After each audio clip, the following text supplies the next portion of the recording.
মধ্যপ্রাচ্যের রাজনৈতিক দাবার ছকে এমন কিছু চাল চলছে যা হয়তো বদলে দিতে পারে পুরো অঞ্চলের ক্ষমতার ভারসাম্য।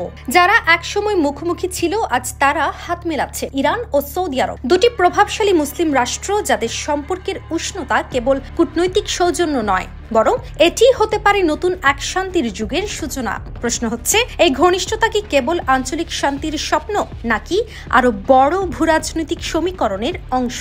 চলুন জেনে নেই এই সম্পর্কের ভেতরে কি লুকিয়ে আছে, যা মধ্যপ্রাচ্যের ভবিষ্যৎ নির্ধারণ করতে পারে।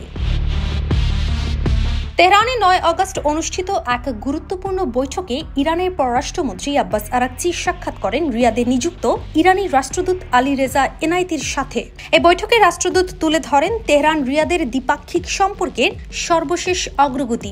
আরাকচি তার বক্তব্যে স্পষ্ট করে বলেন, ইরান ও সৌদি আরবের সহযোগিতা শুধু দুই দেশের জন্য নয়, বরং গোটা অঞ্চলের শান্তি ও স্থিতিশীলতার জন্য অপরিহার্য। তার মতে, পারস্পরিক বোঝাপড়া, আস্থা এবং যৌথ প্রচেষ্টা মধ্যপ্রাচ্যের অনিশ্চয়তার মাঝে একটি নতুন স্থিতিশীলতার কেন্দ্র তৈরি করতে পারে। তিনি বিশেষভাবে জোর দেন, এই সম্পর্ককে শুধু দ্বিপাক্ষিক পর্যায়ে সীমাবদ্ধ রাখা হবে না, বরং বহুপাক্ষিক ক্ষেত্রেও সহযোগিতা বিস্তৃত করা হবে।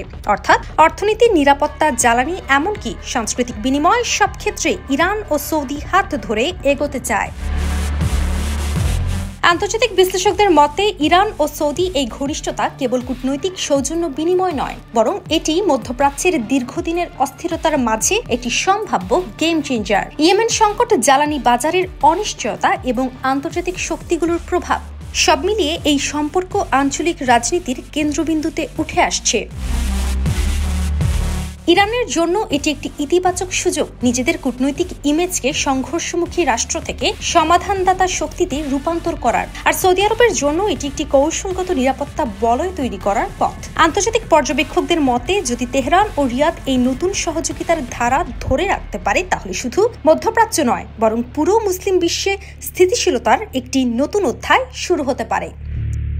কাজী অহনা, নিউজ 24।